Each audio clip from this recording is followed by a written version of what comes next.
You look at the title and you see what happened to black wealth in America, you must think I'm crazy saying there was never black wealth in America.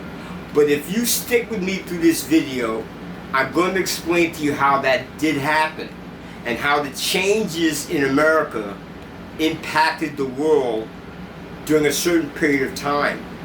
Immediately after slavery in the United States ended, there were 4 million black slaves, ex-slaves, that found themselves free, along with hundreds of thousands of free black Americans that did not know that it was a rare opportunity that was coming to them.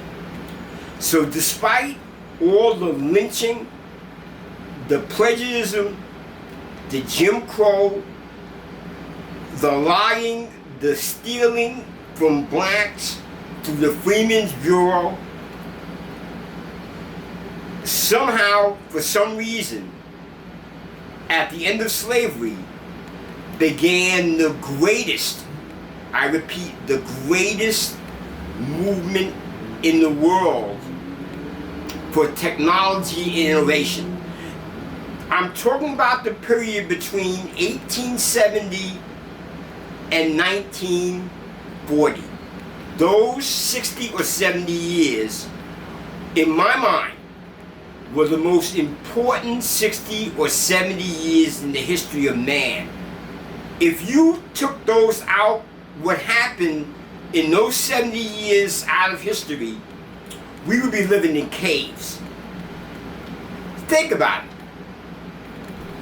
100 some odd years ago, people feared darkness.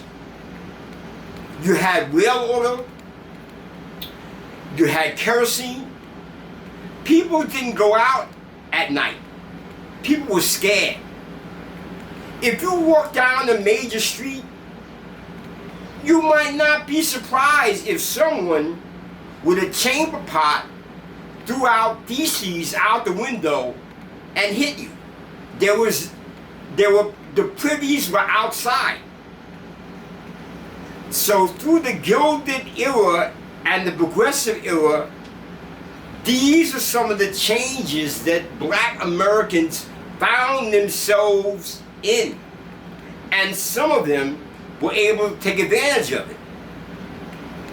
There was no electricity, no lighting, as I said, no plumbing, no sewage, no clean water. There were no cars. There was not much leisure time.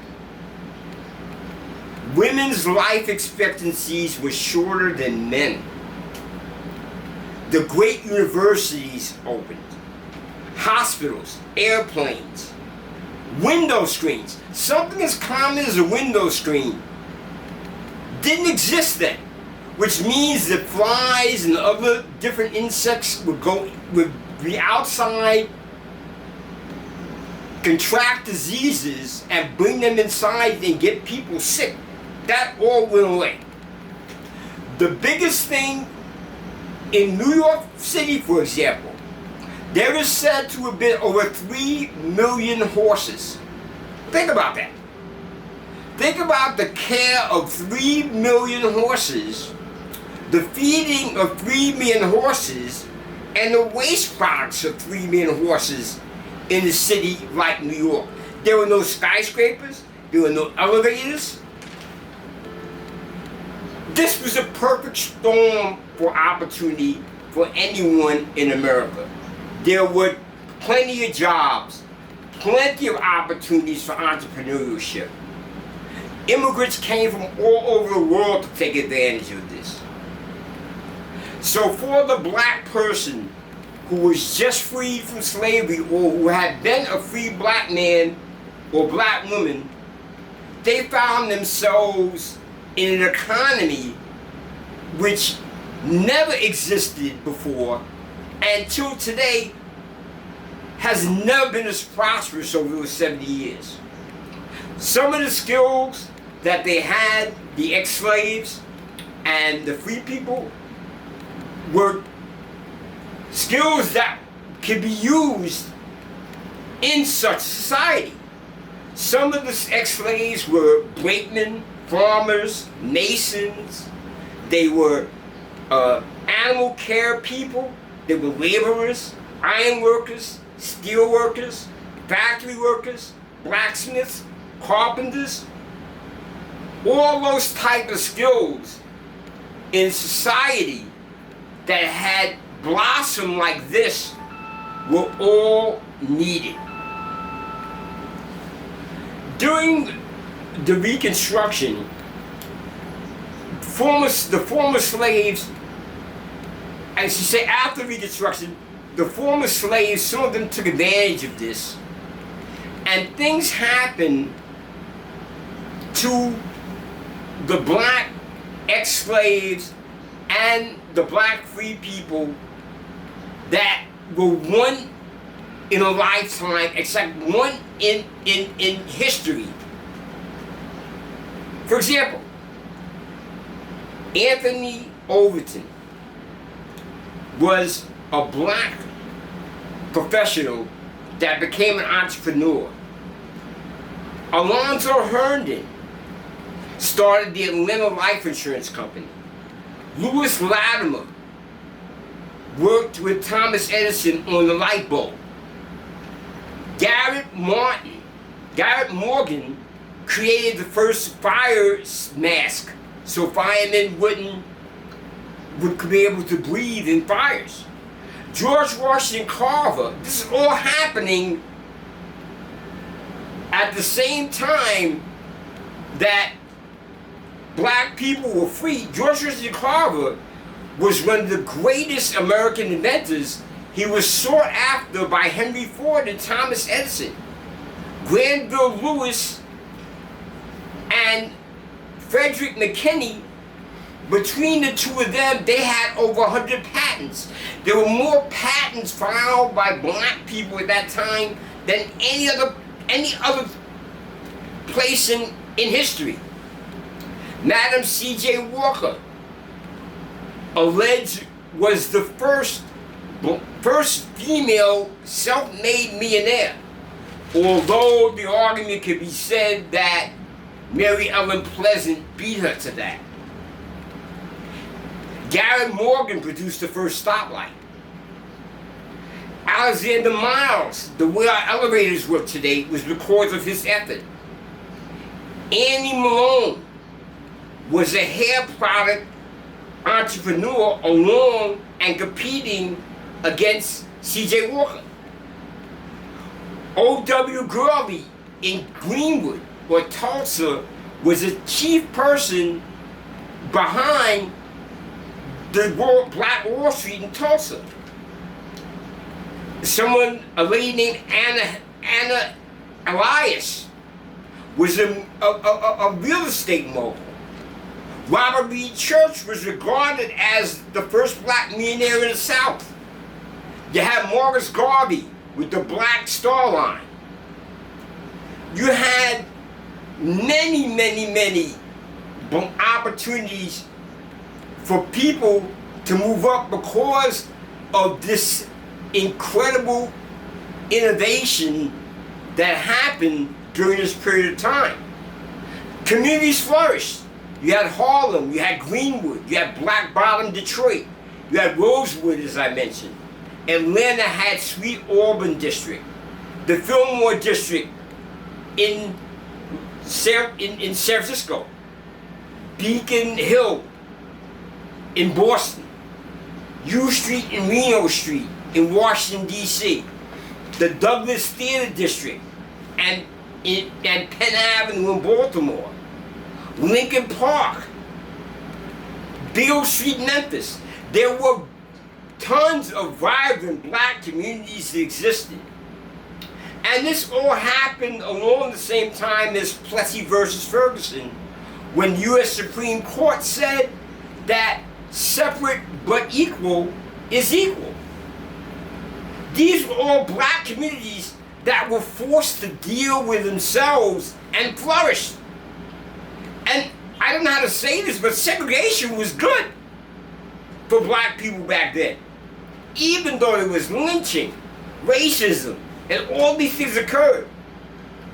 the velocity of money, or the time money stayed in the black community at that time, was estimated as 26 transactions of a dollar bill before it left the community. That is unheard of. More black houses were built in this period of time than ever. And black families were intact.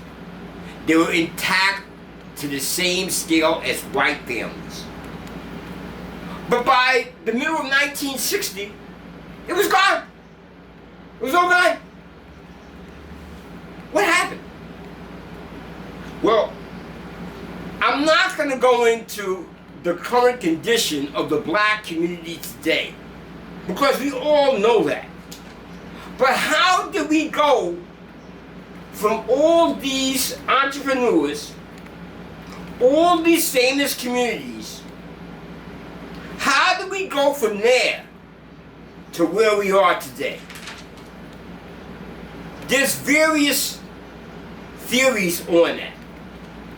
The first and obvious thing that comes to mind is blatant racism. Now, I'm not gonna bullshit you.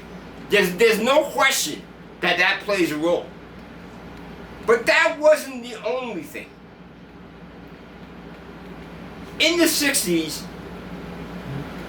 by some chance, the government removed the black man from the household. Black households were headed by women in the 1960s in the LBJ administration. Now, I'm not going to go into whether I think this was done purposely or not, but the fact of not having a father in the household, no question, has tremendous impact upon the family. One of the issues that no one talks about that may have happened is, if you look at, let's take a battery. If you use half the power of the battery and compare that to a battery that has not been used, obviously the battery that has not been used is going to last longer. So what I'm saying in the 60s is, what might have happened is the black community may have taken half of their energy and put it towards civil rights and personal rights, which was the right thing to do. But that leaves you with half the energy of the other community. The other community now has a full battery, so they can take their efforts and use that toward economics. So from the 60s on, we had half a battery. These are the three reasons why I think these communities fell apart. As I said, the Gilded Era, and the Progressive Era were the most important eras in the history of mankind. What happened during that time coincided with freedom for blacks. We were able to take care of it. But by 60 years later, or less, it was all gone. And it can't all be because of race. The third industrial revolution is coming. The AI crypto revolution. This is a knowledge-based revolution, whereas black people might have another opportunity to build another Black Wall Street. I thank you for your time. If you enjoyed the video, please give me a thumbs up and have a great day.